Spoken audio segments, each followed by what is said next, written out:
Guys, balik lagi sama gua Burhan. Di video kali ini tuh gua mau nanya sedikit sama kalian para pecinta alam, khususnya yang udah sering banget naik ke gunung ya untuk camp atau untuk kegiatan apapun itu. Tapi ketika kalian mau naik ke gunung itu, pihak pengelola tuh lagi mengadakan satu ada acara ya mungkin, atau mungkin ada peraturan lagi bersih-bersih gunung mungkin. Jadi kita sebagai pendaki itu nggak boleh naik lanjut ke gunung. Nah, di video kali ini kita kedatangan satu narasumber yang dia tuh punya pengalaman memang bisa dibilang cukup apa ya, bisa dibilang cukup frontal juga, serem juga ketika dia lagi ada satu kegiatan lah dari satu tempat kerjanya. Bagaimana kelanjutan ceritanya? Kalian saksikan terus video ini dari awal sampai habis, jangan kalian skip biar nggak penasaran juga.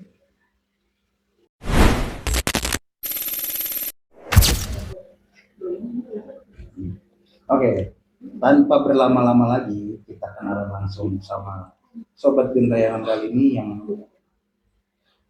beliau ini merupakan salah satu penggiat alam. Beliau ini suka banget naik gunung ya, Bu. Iya. Langsung aja perkenalkan Bang Dian atau Bang Dian. Halo Bang, Ya. gimana kabar? Alhamdulillah. Sehat Om Burhan, sehat. Mantap. Bang, tinggi ya Bang ya, udah Ya. momen di kelas. Sama-sama Om Burhan. Untuk cerita ya. Ya, siap.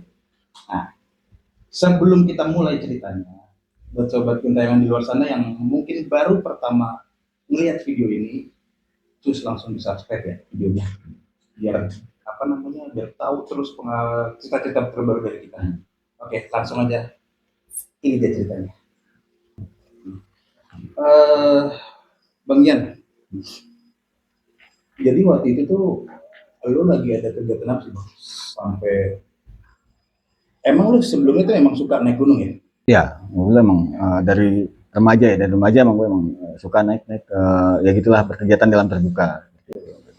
Nah, itu ceritanya gimana itu Bang, yang katanya lu sampai nerobos larangan nggak boleh naik itu gimana sih? Boleh cerita dikit? Jadi sih awalnya sih gue spill dikit ya. Jadi kita ini kan habis kontrak lah di sebuah perusahaan sebetulnya kan gitu.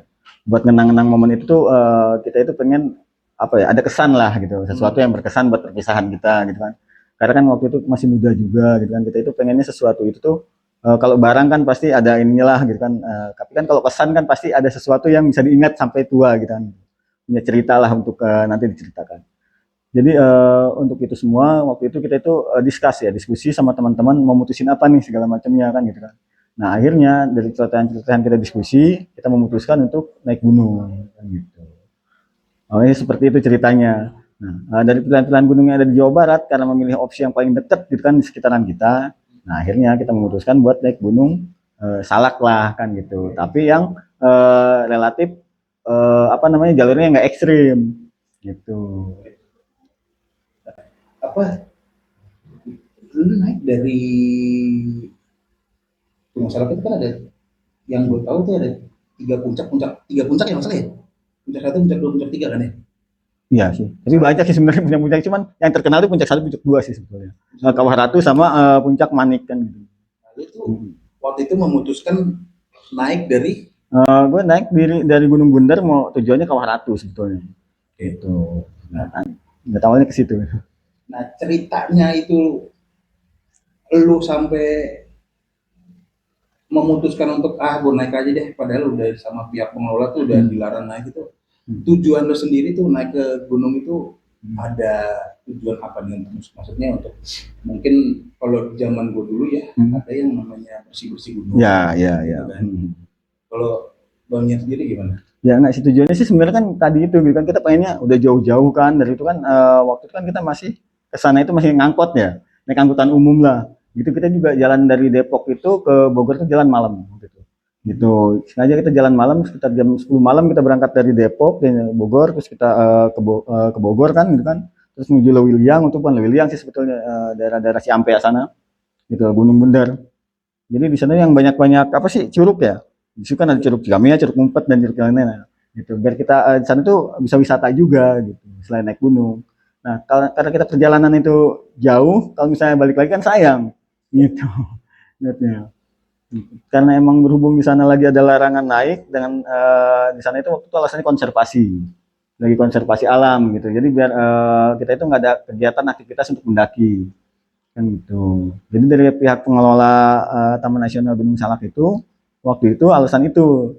Jadi nggak boleh ada pendakian. Silahkan kalau misalnya ini karena emang kita udah jauh-jauh, kita boleh camping di area wisata waktu itu. Itu karena emang mungkin kitanya jiwa-jiwa apa ya masih jiwa-jiwa muda ya kan. Jadi pengennya ya udahlah sekalian bablasin aja lah kan gitu kan.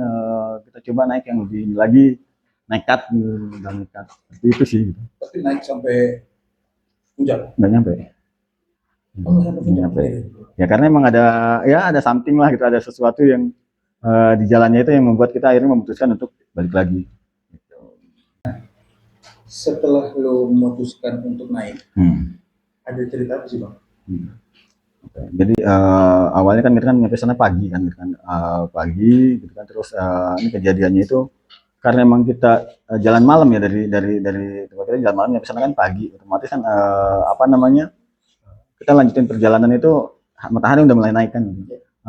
Pas matahari naik untuk menghindari pihak-pihak petugas, akhirnya kan kita kan naik lebih tinggi lagi, khawatir ketahuan pihak petugas, khawatir juga ketahuan sama pengunjung kan gitu.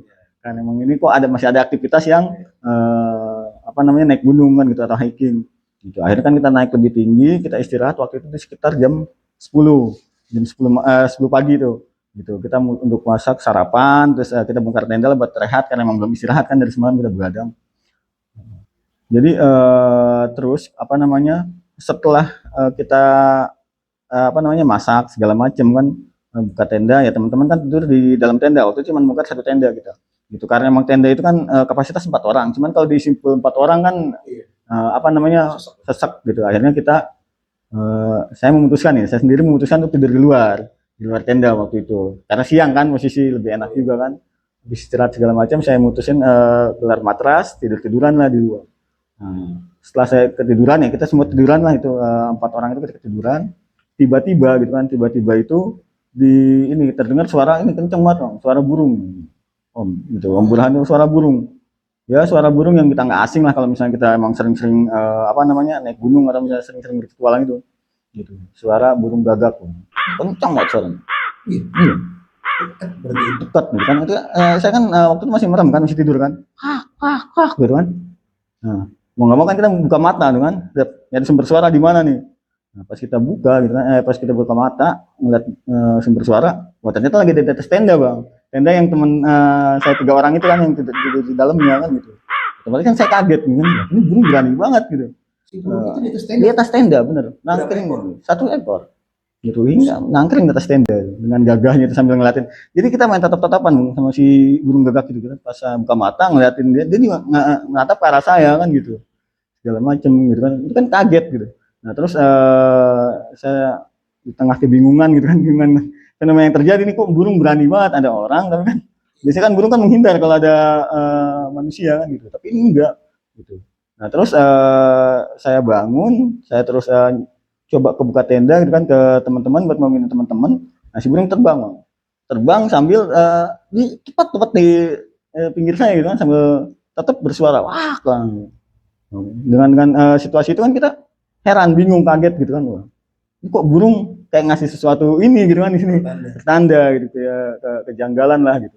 Akhirnya saya bangun kan teman-teman, pas saya buka tenda, kirain saya kan teman-teman kan terbangun dengan suara berisik gitu. Ternyata teman-teman saya pas saya bangunin nggak ada satupun bang, yang ini saya colek, nggak ada yang bangun, nggak ada yang dengar suara itu. Kenceng banget kan suara. Iya suara gak kenceng banget, apalagi di atas tenda posisinya kan gitu, masanya nggak bisa kedengar kan gitu. Itu kan sesuatu yang luar biasa. Pas saya tanya teman-teman nggak ada apa namanya yang bangun kan, nggak ada yang dengar juga. Terus saya ngomong ke teman-teman, saya juga memutuskan untuk nggak membahas itu lebih jauh lah kan gitu kan ya, untuk menjaga ini biar nggak terlalu gitu. Anteng lah. Ya biar apa namanya nggak ke distract lah sama itu kan gitu. Akhirnya saya bangunin, setelah bangun kita apa namanya packing rapi-rapi segala macam. Nah pas kita lagi packing rapi-rapi bang kan gitu kan, pas kita lagi packing, pas lagi rapi-rapi, operasi semut juga kan, jangan sampai ada barang tertinggal atau sampah yang tertinggal. Setelah operasi semut, si burung itu datang lagi bang, datang lagi. di atas tenda lagi. Iya, yang burung di atas tenda tadi itu datang lagi. Ya, cuman sekarang hinggapnya di atas pohon tenggernya gitu kan. Tapi nggak jauh dari kita gitu kan, nggak jauh dari kami itu. Gitu. Tetap dia bersuara, kang gitu kan. Nah teman-teman pada nengok sama ekspresinya sama dengan apa yang saya alami di awal, kaget. Oh burung berani banget nih, ada orang rame masih berani dia bersuara dan nyamperin kita gitu kan berempat. Nah gitu. Nah akhirnya kan saya memutuskan nggak ngomong banyak-banyak, ya udah packing kan gitu kan, packing, ayo kita jalan. Gitu kan. Hati-hati gitu.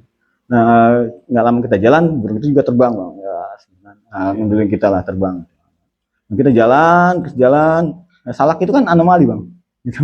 Cuacanya itu anomali. Gitu. Kita jalan itu habis istirahat itu kurang lebih habis zuhur lah gitu kan. Sekitar jam satuan lah, sekitar jam 1 atau jam 2-an gitu. Tepatnya sih lupa gitu kan, cuman sekitar jam segitu. Dari cuaca cerah bang, tiba-tiba gitu kan, pas kami jalan berempat itu, di tengah jalan tuh suara petir bang. Masih matahari masih ada bang. Petir kenceng banget bang. Buar. Kita kaget luar biasa bang suara petir. Kita sempat diam tuh sejenak tuh. Kita udah ada suara gagak, tambah ada suara petir pas kita jalan. Itu luar biasa kagetnya bang. Gak lama dari petir bang. Nah itu tuh langit tuh tiba-tiba tuh kabut turun. Mendung langsung hujan. Terus dari panas banget tiba-tiba cuaca berubah drastis. Jam berapa itu? Itu sekitar jam 2 jam 3-an gitu. Ya arahnya ke sore jam 2 jam 3. Jadi cuaca tuh berubahnya luar biasa. Matahari kan sebenarnya masih terik kan gitu. Iya, jam 2. Iya, namanya di gunung. Gitu. Cuaca memang yang saya tahu cuaca di gunung itu kita nggak bisa tebak. Iya. Ya kita anggap aja ya mungkin memang lagi waktunya memang mau hujan. Gitu, ya, betul. Udah nih hujan, lanjut jalan. Kita pasang ponco, waktu itu pakai ponco segala macam, kita langsung meneruskan melanjutkan perjalanan gitu. Sambil kita juga sambil jalan waktu itu tetap sambil nyari tempat gitu kan, karena kan hari udah bilang sore, karena emang perjalanan juga gini bang, berhubung hujan, kan agak lambat lah, agak terhambat segala macam gitu. Jadi nggak bisa sampai tempat yang kita tuju itu sesuai waktu lah estimasinya kan, agak mundur karena emang cuaca tadi kan gitu. Nah sambil kita hari udah mulai sore juga, padahal nggak sebenarnya kalau dibilang jam sih masih jam-jam normal bang, jam-jam 5-an lah gitu kan, jam 5 segala macam. Cuman berhubung hujan gitu kan, jadi kayaknya sih gelap tuh datang lebih cepat aja. Gitu. Akhirnya kita memutuskan buat nyari tempat buat bikin tenda lah buat camp kan gitu. Sambil hujan-hujanan kita pasang tenda tuh bang. Gitu. Saya rasa sih kalau misalnya lihat jam itu kita pasang tenda itu 5:30 tuh udah selesai bang. Kalau ngeliat jam ya, ngeliat waktu ya, udah beres lah, udah segala macam. Kita pasang tenda 2 karena emang kita kan nggak mau umpet-umpelan dalam tenda gitu kan. Jadi kita pasang tenda 2 nih, ada depan. Nah di tengahnya itu pasang playseat gitu buat dapur umum lah, biar kita ngopi tapi biar nggak kena hujan juga, seperti itu bang. Nah selesai bikin tenda, kita kan terus lanjutin buat makan sore, makan malam lah kan gitu kan, buat nanti biar langsung istirahat. Nah setelah setelah kita masak, setelah kita beres-beres lah segala macamnya, bersih-bersih, ganti baju gitu kan, karena emang basah kan, sebagian sepatu juga basah. Kita rapi-rapi, nah kita buat mutusin istirahat bang. Padahal kalau misalnya lihat jam itu paling sekitar jam 6 lah, jam 6 lewat sedikit lah gitu. Masih sore kalau misalnya kita pikir di kita, berhubung di gunung, cuaca lagi juga hujan kan gitu kan, karena nggak berhenti ya. Akhirnya kayaknya malam tuh datang lebih cepet aja, kita juga capek kan gitu. Akhirnya gitu. Kita beristirahat lah, maksudnya masing-masing satu tenda itu diisi 2 orang kan gitu, ada pada depan gitu bang. Nah di tengah-tengah kita istirahat gitu bang, karena emang faktor lelah segala macam, tiba-tiba gitu kan di situ tercium bang bau busuk. Secara tiba-tiba tercium bau busuk. Bau busuk ini bau sampah atau bau apa ya? Dibilang bau busuk bangkai. Bau bangkai. Iya. Ya, serius bang. Itu bau bangkai itu nyengat banget, kuat banget aromanya. Itu nyampe bikin kita itu cemas ya, khawatir kok bisa gitu kan, bau bangkai gitu kan, kecium segala macamnya gitu.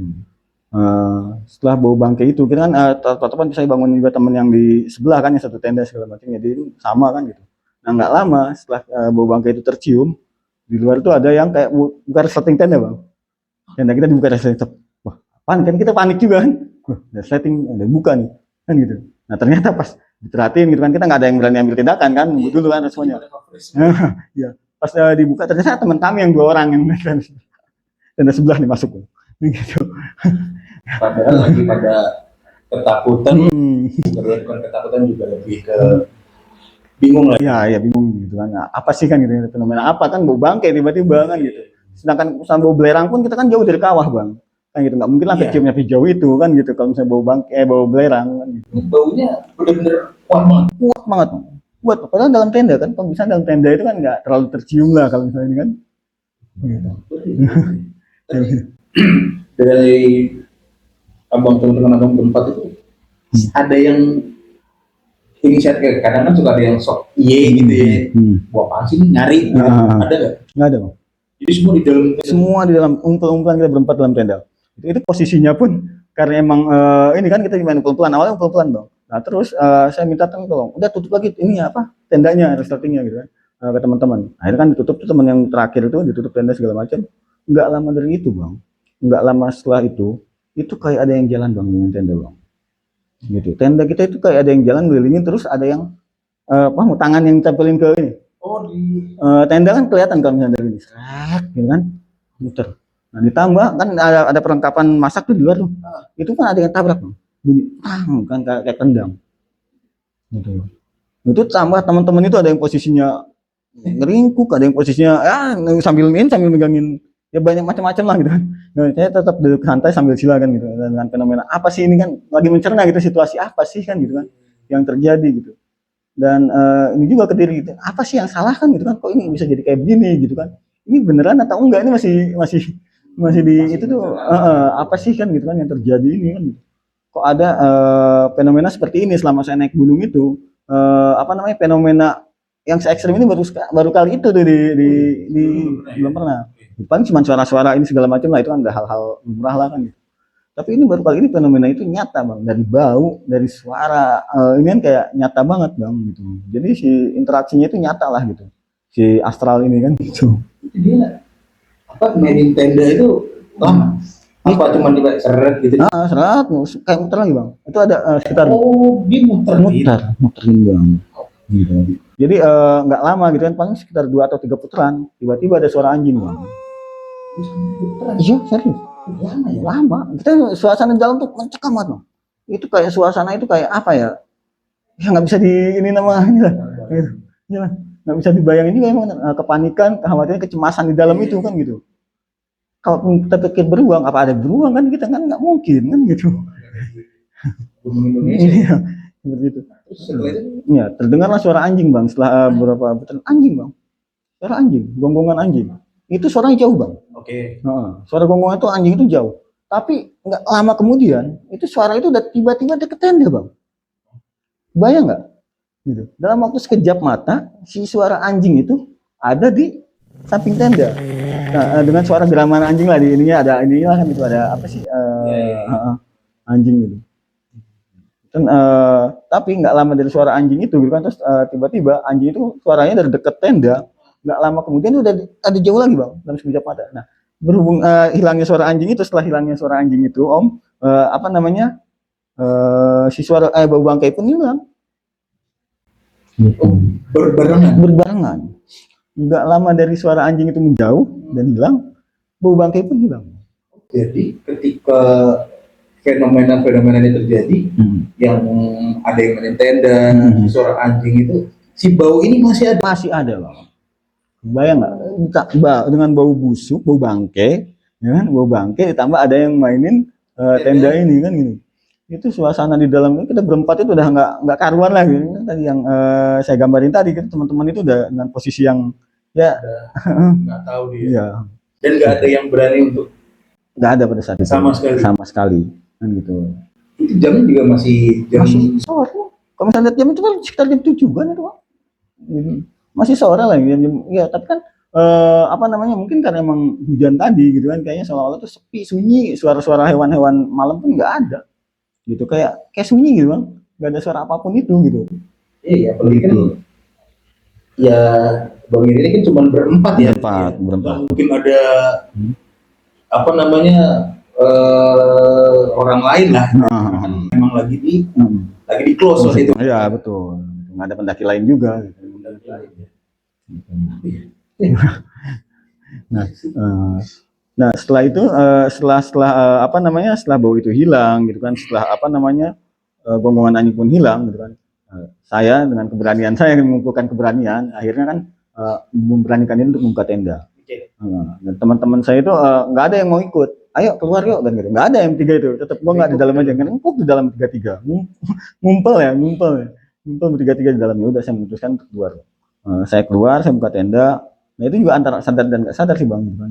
Saya keluar, udah tuh ketika di luar itu kayak hangat bang suasana itu bang malah. Hujan pun udah mulai berhenti gitu kan, udah mulai berhenti. Langit pun udah kelihatan cerah lah gitu kan, bintang-bintang udah mulai kelihatan kan. Kalau udah bintang udah kelihatan kan, hujan kan pasti udah otomatis kan gitu berhenti. Gitu. Udara pun segar, kayak gimana sih ya gitu kan, kayak nggak ada terjadi apa-apa. Iya benar. Udah selesai hujan, udah. Gitu. Suara-suara jangkrik pun udah kedengeran lagi bang, udah mulai kedengeran.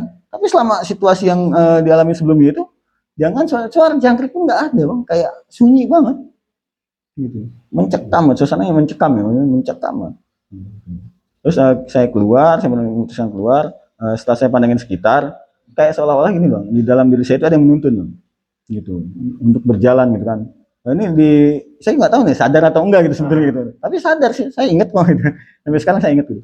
Saya dituntun gitu kan buat jalan. Itu ada jalan, nggak ada jalan sih sebetulnya, cuman apa namanya, batu-batuan gitu kan, itu batu-batuan gitu kan, ada batu-batuan gitu, saya ngikutin. Sampailah saya ketika berjalan itu batu agak besar bang. Batu besar, di atasnya itu ada agak datar bang. Gitu. Jadi batu besar cuman atasnya datar, kayak buat misalnya buat ini segala macam duduk. Nah ketika saya jalan ke sana, dari kejauhan nggak kelihatan ada sosok bang. Nah ketika dekat, makin dekat dengan batu besar itu, saya perhatiin kok kayak ada yang duduk di batu tersebut. Gitu. Nah itu tuh kalau diperhatiin itu sosok apa ya, sepuh ya, laki-laki tua ya bang. Gitu. Tapi makin dekat ke sana, saya itu dibuat ya seolah itu kepala itu nggak boleh dangak. Gitu. Oh jadi nggak nunduk, nggak boleh, seolah-olah nggak boleh melihat dia, gitu, nggak boleh melihat sosok. Kepala itu segini gitu, paling mata doang yang bisa iniin gitu, itu pun nggak bisa kelihatan full ke ininya gitu. Saya nggak paham kenapa gitu kan, gitu kan. Padahal diri itu kenapa nggak bisa begini sih gitu kan, kenapa harus begini terus gitu. Dalam dari bawah sadar gitu. Jadi kan kita ikutin sampailah di sosok pria sepuh itu gitu kan, laki-laki sepuh itu bang. Gitu. Nah, udah terus bagian nyamperin tuh lah. Iya. Apa yang terjadi setelah nyamperin? Iya, tadi setelah nyamperin segala macamnya kan gitu kan, akhirnya dia pun menjelaskan kan gitu kan, menjelaskan bahwa beliau itu menjelaskan bahwa ketika ini ditutup gitu kan, itu bukan cuman sebatas alasan untuk konservasi atau alasan ilmiah lainnya, ya, tapi ada hal-hal yang mungkin nggak bisa dijelaskan kepada kebanyakan orang gitu. Akhirnya dengan alasan yang masuk akal dipilih alasan untuk konservasi. Nah, sosok itu pun menjelaskan bahwa ketika ada itu betul ada hal-hal yang nggak bisa dijelaskan pada semua umum gitu kan, ke masyarakat umum, bahwa gunung itu butuh tempat, atau misalnya sosok-sosok itu tuh butuh tempat untuk inilah gitu kan, bahasanya ingin mereka lah gitu, aktivitas mereka untuk tidak terganggu gitu. Me time mungkin seperti itu gitu. Mungkin bisa dikatakan seperti itu. Dan apa, berapa lama itu bertemu dengan sosok sepuh itu? Kalau misalnya dihitung waktu itu ya kurang lebih, dia sih nggak singkat tapi cukup ini ya, cukup padat apa materi yang disampaikan gitu, nasihat yang dia berikan kan gitu. Daging isinya bang, gitu kan. Termasuk dia juga menjelaskan tentang fenomena tadi yang berbau busuk tadi, berbau bangkai tersebut bang, gitu. Jadi sosok yang berbau bangkai itu gitu kan, itu yang mengikuti kita di ini bang, di yang tadi Anda berhenti bilang, yang saya jelaskan dari awal kan gitu kan, buat istirahat itu. Karena emang pada waktu itu gitu kan, saya pun tidak mengerti ya gitu kan. Kita kan masak normal ya sebenarnya. Kita makan itu kan biasanya kalau misalnya naik gunung apa sih? Saya kan paling ngeliwat kan gitu, ngeliwat sambel kan gitu. Sambel, terus kita juga bikin ikan asin bang. Nah mungkin gitu kan, kalau misalnya penjelasan si sosok itu bang, si sosok sepuh itu gitu kan. Nah yang bikin pengaruh itu waktu itu kan ikan asin itu bang. Kita mengolah ikan asin sama terasi bang. Itu tuh ngundang katanya, ngundang sosok tersebut. Klaim? Iya. Kalau lagi naik gunung, diapain sih ikan asin nih? Diapain sih? Diapain digoreng? gitu. Dan itu katanya menjadi salah satu faktor. Jadi faktor gitu. Jadi si sosok itu ngerasa terganggu lah kan gitu. Apalagi dengan aktivitas apa namanya, ada kami lah di situ di areanya dia gitu. Jadi karena ikan asin, aroma ikan asin itu Ya, semua entitas tuh merasa terpanggil mungkin ya. ya Baik dari yang mungkin mengeluarkan bau itu, terus apa, lolongan anjing. Jadi sebenarnya gini, penjelasannya begini. Jadi si bau bangkai itu bang, jadi niatan dia itu buruk, gitu. Sosok yang bau bangkai itu punya niatan buruk terhadap kami bang, gitu. Tujuan dia itu untuk mencelakakan kami bang, gitu. Kalau kata si sosok tersebut. Nah, jadi si sosok burung gagak, terus sosok si anjing itu, gitu kan. Jadi kalau misal kata sepuh itu, si burung gagak itu sebagai penunjuk jalan, bang. Penunjuk arah ya bagi orang-orang yang hatinya atau niatnya baik bang, justru gitu, sebagai pelindung lah dia, sebagai pengingat gitu. Lu jangan di situ gitu, itu tuh lu lagi di inilah, lu terancam gitu kan, lu sedang diawasin segala macamnya. Dan ternyata dia itu ngikutin sampai sejauh itu bang. Di sosok itu kan lumayan jauh tuh perjalanan kami itu dari pos awalnya istirahat sampai ke tempat kita itu kan cukup jauh sebenarnya, kan sampai sejauh itu bang. Nah si anjing tersebut, anjing yang gonggong itu gitu, itu tuh yang punya wilayah di sekitaran situ, bahasanya kan gitu. Jadi si anjing itu ngusir sosok tersebut, jangan mengganggu ke kami lah, ini udah bukan wilayahnya dia lah kan gitu. Oh jadi memang si sosok gagak dan sosok seekor anjing itu bukan entitas yang pengen mengganggu, justru malah sebaliknya. Malah sebaliknya. Karena begini, kalau menurut si sosok sebut tersebut, ternyata si gagak dan si anjing itu adalah salah satu peliharaannya beliau. Iya. Ya, dibilang beruntung ya cukup beruntung juga sebenarnya ya. Meskipun memang dari awal ya ada faktor salah juga. Ya, itu betul. Setelah udah dijelaskan semua panjang lebar sama si beliau, sama sosok sepuh itu,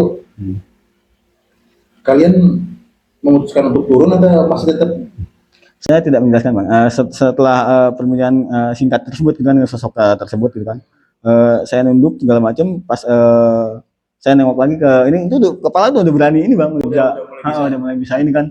Ini nggak tahu kenapa gitu. Ternyata udah nggak ada sosok tersebut. Akhirnya kan saya berjalan agak tergesa sebetulnya balik lagi ke tenda karena khawatir juga pas ngacil lupa nggak ada siapa-siapa kan gitu. Itu saudara saya kembali gitu kan, mungkin kesadaran saya kembali, logika saya kembali, akhirnya saya memutuskan untuk kembali lagi ke tenda bang, itu dengan jalan tergesa kan gitu. Setelah sampai tenda itu teman-teman bertanya kan gitu, dari mana lu? Saya nggak menjelaskan, saya nggak menjelaskan ke teman-teman, nggak mau cerita teman-teman, khawatirnya malah jadi inilah kepanikan lah terhadap mereka segala macam, atau dianggapnya saya cuma halu lah segala macam kan gitu. Dan apapun saya juga berprinsip apapun yang saya temui atau alami di gunung, saya nggak akan ceritakan saat itu juga bang. Saya cerita mungkin ketika turun atau ketika keluar dari kawasan itu gitu. Saya akan bercerita menjaga keamanan aja lah ya. Apapun yang saya alami, apapun apa namanya yang saya lihat kan gitu. Ketika saya di sini gunung gitu, saya nggak akan cerita saat itu juga bang. Saya untuk menjaga ya seperti itulah kan gitu. Maksudnya sorry ya, hal seperti itu bukan yang jadi lebih, kalau menurut gue ya, dengan ya mungkin abang niatnya supaya teman-teman nggak panik ya, atau betul. Mungkin parah-parahnya lo paling halu gitu. Kalau buat gue pribadi itu itu penting gue sampaikan supaya mereka ini teman-teman gue ini tidak melakukan hal yang negatif lebih jauh. Iya. Kalau gue pribadi kan beda masing-masing orang ya. Betul. Untungnya mungkin bang ini teman-temannya juga bukan karena memang penggiat alam sih ya, jadi nggak pernah ada niat buat jelek ya. Jadi memang ya niat gua kesana naik gunung mau mungkin mau merefleksikan diri. Iya. Selain itu juga mau santai, jadi ya nggak ada pikiran. Nah, setelah itu akhirnya turun. Kan itu karena malam bang, karena malam kita nggak memutuskan turun. Kan jadi masih malam itu. Oh gitu deh, enggak. Bisa kata kan langsung. Enggak. Yuk kita turun aja ntar kita di bawah gitu. Enggak, kita enggak gitu. Saya menjelaskan ke teman-teman bahwa ya udahlah kita istirahat dulu aja kan gitu kan. Jadi kita pun nggak menceritakan hal-hal yang tadi kita baru alamin, nggak dibahas lagi kan gitu kan. Ya. Tapi kan kedua teman kita yang dari tenda seberang itu udah nggak berani memutuskan balik tenda. Akhirnya kita jadi kumpul-kumpulan berempat dalam satu tenda bang, tadi mau santai kan gitu. Jadi tenda yang sebelahnya itu kosong. Mengenalkan diri juga lah. Iya betul. Gitu. Jadi kita istirahat malamnya gitu kan. Saya juga tetap masih di luar. Kalau saya kan kopi lah santai kan gitu kan. Saya juga nggak terlalu mendramatisir sesuatu yang sudah terjadi kan gitu. Saya juga berpikir tetap positif, kita nggak ada maksud atau tujuan apapun di sini kan gitu kan. Ya, tapi kita juga mungkin mengakui gitu kan kalau saya ini salah gitu kan. Ini momentum sebetulnya kan ditutup gitu kan. Kenapa kita nekat buat ini gitu masuk atau nekat melanjutkan perjalanan gitu. Jadi lebih ke introspeksi ke diri sendiri gitu kan. Gue udah ngelakuin kesalahan, wajar ini mungkin hukuman perbanjaran juga ya gitu. Hukuman juga bukan ya teguran betul ya. Yang punya kawasan lah gitu. Dan akhirnya memutuskan turun besok harinya atau itu juga enggak bang? Oh, belum juga. Jadi setelah itu gitu kan pagi itu kan setelah ini kita nganggap nggak terjadi apa-apa lah semalam gitu kan, kita beraktivitas seperti biasa. Pagi-pagi pun kita pakaian-pakaian basah kita coba jemur dulu gitu kan, barang-barang kita yang basah, terus kita juga bersih-bersih diri lah kan gitu kan, sebagainya, mau mandi-mandi kan gitu kan. Kalau saya sih tetap bikin kopi sama ngerokok kan gitu kan, karena kita menikmati pagi-pagi kan kayak begitu gitu. Pagi-pagi terus nggak lama setelah itu kita juga makan bareng, sarapan bareng segala macam, terus kita packing gitu kan. Setelah sarapan waktu itu sekitar jam 8 jam 9 pagi lah gitu kan. Nah setelah itu gitu kan, nah kita ini berdebat juga bang. Saya sempat berdebat dengan satu teman saya gitu kan, yang dia pengen melanjutkan perjalanan bang.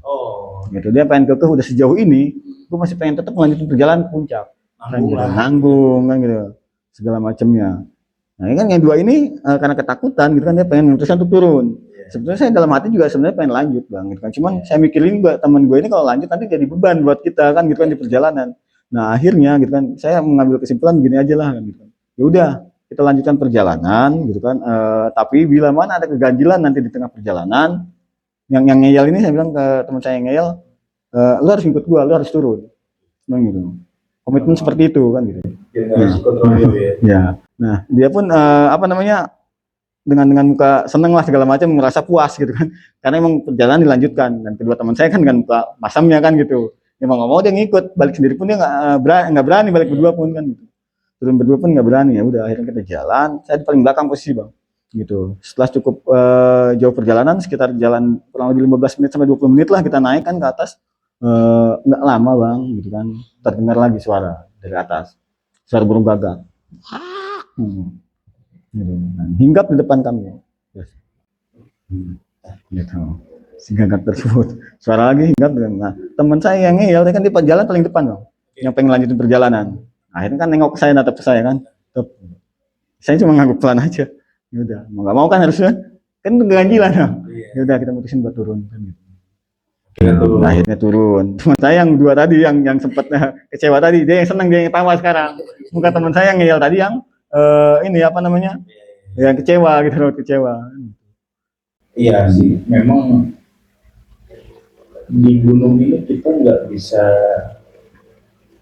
nggak bisa memainkan ego ya. Iya betul. Gitu. Jadi memang harus ya, kalau lu ngerasa udah aneh atau lu udah nggak mampu lagi, nggak usah maksain. Iya betul itu. Gitu kan. Oke, ada apa lagi bang? Nah, ya kan, setelah kita memutuskan turun kan, karena emang keganjilan tadi kan, ada kejanggalan tadi setelah burung gagak itu bersuara segala macam. Akhirnya kita sepakat nggak sepakat sih, tanpa komando pun kita langsung balik kanan dan turun kan gitu. Waktu itu kan sekira jam berapa ya, udah perjalanan udah hampir habis zuhur ya gitu kan, kita mutusin turun. Akhirnya kan nyampe pos itu, bukan pos ya, nyampe base camp kita tuh sore bang, hampir maghrib gitu, nyampe pos, nyampe warung. Akhirnya kan kita mutusin buat ngopi-ngopi dulu di warung sambil ngemih lah gitu kan, melepas lelah lah gitu kan, daripada kita masak-masak lagi ya. Daripada kita masak-masak capek, akhirnya kita ngopi-ngopi sambil makan makanan ringan lah, ada gorengan, ada mie segala macam kan gitu. Nah nggak lama kita di warung itu bang, ngobrol-ngobrol di warung kan gitu. Tiba-tiba yang punya warung ini sebagai warlock kan gitu, dia pun nanya gitu, kok udah turun lagi kan gitu, kenapa? Kan kita demi ini kan nggak apa-apa, saya kan gitu, cuma gitu kan buat ini. Kemarin ada yang turun sebelumnya gitu kan, murung gitu, turun dari gunung sebelum iya. ditutup itu gitu kan, kayak mengalami sesuatu yang di atas lah, sesuatu hal yang ganjil juga mungkin kan gitu, si pemilik warung mancing-mancing ke situ gitu. Ya akhirnya kan kita mau nggak mau setelah dipancing kan cerita juga ke pemilik warung yang warga lokal di situ gitu kan, karena kita juga ngapain, mungkin dia juga udah tahu nih tentang kita yang alami juga gitu kan, di atas seperti apa gitu, kejadian-kejadian apa yang kita alami. Nah, pantas ketika misalnya kita udah selesai cerita gitu kan, si apa namanya, si pemilik warung itu tuh nunjuk bang, keluar sambil jalan sambil nunjuk, pantas diikutin gitu. Iya, Nunjuk nah ke nunjuk ke arah pohon, ke atas pohon itu, ke atas pohon pinus, udah ada pinus kan. Nah kita kan ngikut kan gitu, ngikut ke arah dia yang tunjuk gitu kan, berempat ini kompak, yang tanpa dikomando kita kompak ngikutin. Nah itu bang, kagetnya kita berempat itu, kami berempat itu bang, ternyata di atas pohon ada gagak lagi bang, burung gagak, ikut lagi. ngikut, ngikut. Itu burung gagak ngikut sampai ke bawah, mastiin kami turun. Itu nggak ngeyel buat melanjutkan perjalanan. Yang burung gagak yang katanya itu pengen menunjukkan jalan buat para pendaki ya. Ya. Tapi kan itu sudah di bawah ya. Iya, jadi di pos, emang di pos nyampe ke pos bawah, ke warung-warung bawah itu, jadi buat wisata, tetap ngikutin kita, ngikutin kami berempat itu, memastikan kami itu bahwa kami benar-benar pulang, nggak maksain diri, nggak maksain kamu buat ini lagi. Logisnya, ya si burung gagak ini pengen memastikan kalau kalian para pendaki itu aman lah. Mungkin seperti itu, dan nggak tersesat juga mungkin bang gitu kan di jalan.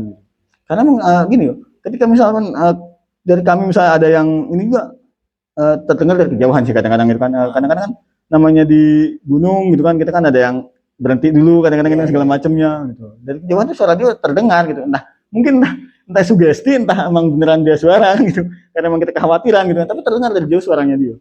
Nah, akhirnya kita memutuskan buat jalan lagi gitu, kayak ngegiring sebetulnya bang, tapi kita kami itu nggak nyangka bahwa dia itu sejauh itu nyampe ngikutin ke bawah gitu, ke tempat wisata gitu. Kalau boleh ngambil satu pelajaran dari rentetan kejadian yang Abang Ian sama teman-teman alamin gitu ya, apa yang paling ngubah cara pandang Adian? Jadi sebenarnya gini, kalaupun misalnya kita ego kita gitu kan, mungkin kan karena masing-masing punya pendaki punya ego bang gitu kan, apalagi kita setelah jauh-jauh dari satu tempat ke tempat lain kan. Zaman dulu kan kita kan belum ada namanya informasi bang, informasi itu kan terbatas gitu. Kalau sekarang kan informasi kan cepat segala macamnya, dulu kan ya dengan alat komunikasi seadanya segala macamnya, akhirnya kan kita untuk ke tempat itu kan apa namanya, baru dapat informasi kan gitu. Informasi itu didapat setelah kita sampai di tempat tujuan gitu kan. Nah sekecewa apapun kalian gitu kan, apa namanya bahasanya ya, bahasanya sekecewa itulah, sekecewa apapun kalian, kalau misalnya udah di suatu tempat dan tempat itu ada larangan kalian untuk masuk, atau misalnya untuk naik gunung lah bahasanya kan, kita lebih spesifik, kita naik gunung, sebisa mungkin taati aturan tersebut, jangan jangan dilanggar aturan tersebut kan gitu, karena kekhawatiran terjadi hal-hal yang kita tidak inginkan lah kan gitu. Seperti itu sih. Punya satu pesan nggak untuk para pendaki-pendaki baru nih ya, atau yang bukan bilang pendaki baru, pendaki-pendaki muda? Kita kayak tua banget ya. Itu deh. Untuk adik-adik kita lah gitu ya, pengen coba naik ke Gunung Salak for the first time, untuk pertama kali, punya pesan nggak? Ya intinya sih pahami dulu karakteristik gunung yang akan kalian kunjungi atau kalian daki kan gitu. Itu yang pertama. Yang kedua, persiapkan fisik. Ketiga, persiapkan perbekalan kalian gitu. Jadi itu yang paling utama, itu perbekalan kan gitu. Karena kita nggak tahu apa yang akan menimpa kita di alam, apa yang akan terjadi di diri kita di alam gitu. Karena hal-hal yang paling terburuk pun bisa menimpa siapapun kan gitu. Apalagi kita yang bekalnya kurang kan gitu, apalagi kita yang secara ilmu pengetahuan di alam itu kurang gitu. Jadi sebisa mungkin perbekalan kalian harus cukup gitu kan, ilmu kalian harus cukup, fisik kalian pun harus cukup. Apalagi karakteristik Gunung Salak itu dibilang pendek ya gitu kan, sekitar 2000 mdpl, cuman karakteristik dia itu vegetasinya yang luar biasa. kerapatan hutannya yang luar biasa. Khususnya Gunung Salak ya. Ya, bagian berarti bahkan untuk seorang pendaki yang udah well prepare pun bakal nggak tahu ya ke depannya seperti apa. Yang penting kita harus prepare fisik dan lo harus kenalin karakteristik gunung yang kedua. Gunung yang bakal didaki ya. Oke, sobat gentayangan. Horor tidak pernah berakhir. Hanya menunggu kamu di episode berikutnya. Gua Burhan dan Bang Ian pamit undur diri.